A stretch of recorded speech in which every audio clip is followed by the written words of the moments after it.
Dans ce corpus consacré au Moyen-Orient, la région est ici prise dans une définition géographique large, de l'Égypte à l'Afghanistan. Vous allez pouvoir trouver des monographies de pays avec leur appareil de carte, des rappels historiques pour ce berceau du monde arabe et de la civilisation islamique, et aussi des approches transversales. La dépendance pétrolière, la symbolique de la ville de Jérusalem, dont nous avons pour une fois ramené quelques images qui font sens dans la carte, une critique des représentations cartographiques que nous avons de l'islam. La guerre, on le dit, est un accélérateur de l'histoire. Conflits israélo-palestiniens, intervention en Afghanistan, guerre en Irak, omniprésence du pétrole, c'est en cela que le Moyen-Orient est un pivot géopolitique. Alors je vous propose de définir d'abord cet espace et d'y appliquer les cartes de l'histoire récente, disons depuis la fin des Ottomans jusqu'à la chute de la dictature en Irak. Vous le constaterez, l'approche sur la durée est pleine d'enseignements. D'abord, cette région, comment faut-il l'appeler? Proche-Orient, car dans la tradition géographique française du XIXe siècle, il s'agit de l'Orient le plus proche, par opposition à celui plus extrême de l'Asie. Mais avec le déplacement des problématiques vers le Golfe Persique, les Anglais, par opposition au Far East, parlent du Middle East, le Moyen-Orient. Et puis récemment, nouveau déplacement de problématiques vers le terrorisme, se réclamant lui-même de l'islam. Cela a induit l'inclusion, dans cette zone, de l'Afghanistan.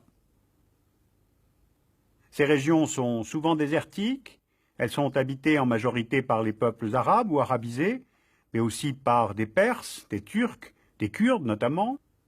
Ces peuples sont en grande majorité musulmans, principalement sunnites et chiites, et la région enferme à elle seule 66% des réserves mondiales de pétrole. Dès lors, parler d'une région sous influence, qu'est-ce que cela veut dire? Cela veut dire que cette région passe dès le XVIe siècle sous l'influence des Turcs. L'Empire ottoman va tenir le Moyen-Orient arabe sous son influence politique, administrative et souvent militaire pendant 400 ans, de 1516 jusqu'en 1919. Et ce sont des facteurs proprement géopolitiques qui vont mettre fin à cette influence ottomane. Le canal de Suez est ouvert en 1869, avec des capitaux français puis britanniques. Il y a donc volonté de contrôle de cet axe essentiel par les puissances occidentales. Ensuite, il y a l'extension des intérêts coloniaux britanniques vers les Indes, le besoin d'accès au détroit des Dardanelles, la constante poussée russe vers les mers, Méditerranée et Adriatique, et enfin, l'erreur de la sublime porte de s'allier à l'Allemagne lors du premier conflit mondial. Alors, en échange de leur soutien dans la lutte contre les Ottomans, les diplomaties françaises et britanniques promettent à la dynastie des Hachémites un État arabe unifié dès la fin de la guerre. L'Empire ottoman est démantelé en 1919, donc le grand royaume arabe vaguement promis va-t-il exercer à son tour une influence sur le Moyen-Orient? Eh bien, pas du tout.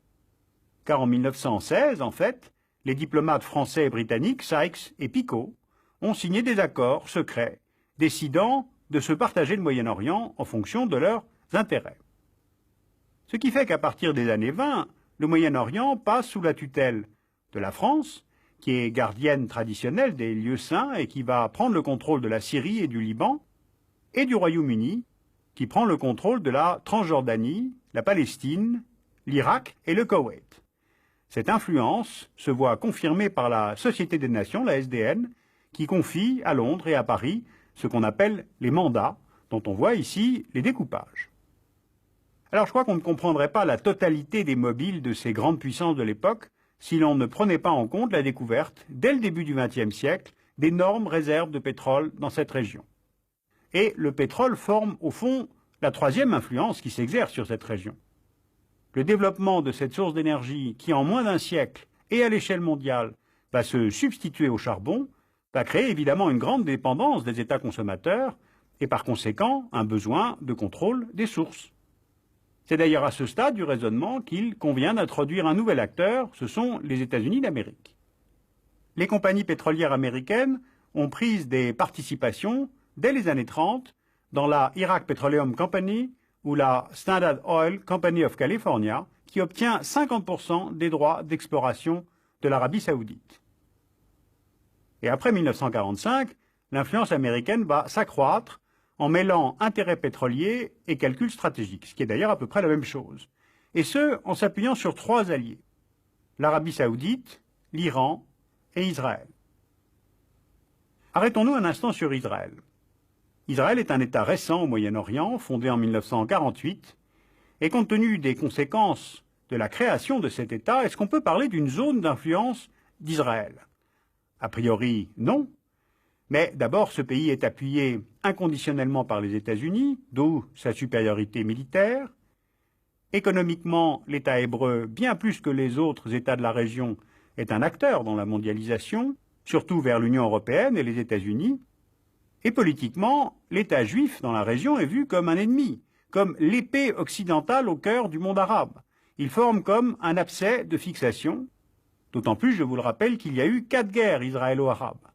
1948, la création de l'État, 1956, la guerre pour le canal de Suez, 1967, la guerre des 6 jours, qui permet à Israël de s'étendre territorialement, et 1973, la guerre de Kippour, qui provoque notamment le premier choc pétrolier. 4 guerres, toutes perdues par les armées arabes. L'année 1979 est importante en termes de basculement d'alliance. La chute du Shah d'Iran et la révolution chiite à Téhéran, c'est un revers stratégique pour les Américains, mais aussi pour les Arabes sunnites. Elle entraîne le deuxième choc pétrolier qui est lourd de conséquences pour les économies occidentales. Et enfin, en décembre 1979, invasion de l'Afghanistan par l'Union soviétique, qui est déjà très influente, elle aussi, auprès des Palestiniens, des régimes syriens, irakiens. Et en face, l'influence américaine va grandir justement pour tenter de contrer l'URSS.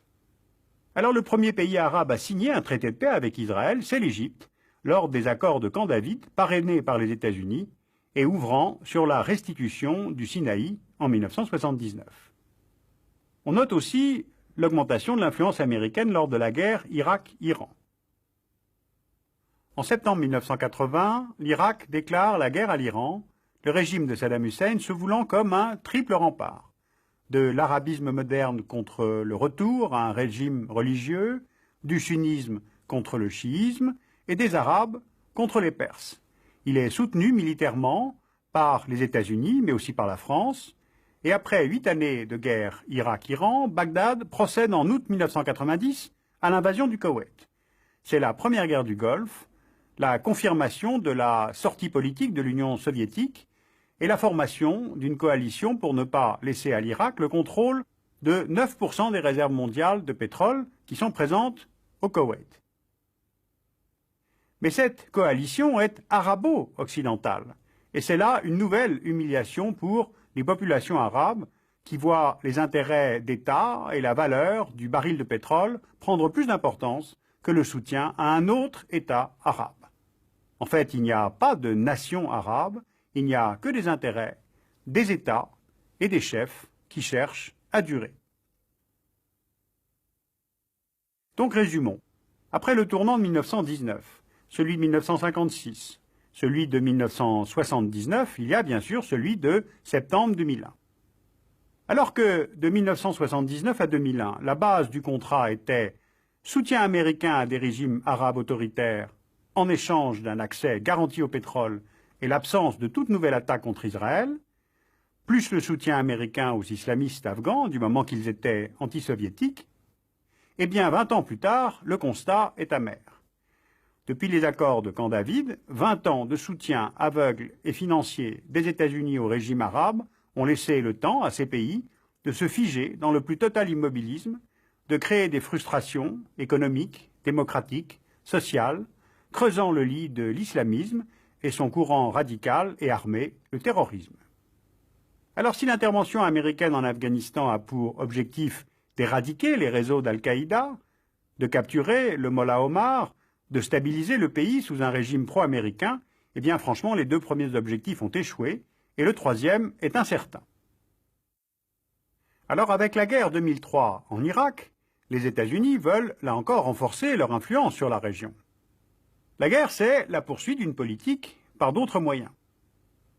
Le contrat pétrolier doit se poursuivre avec la région, mais les contrats politiques ont été rompus depuis le 11 septembre 2001 et à cause de l'immobilisme des régimes arabes.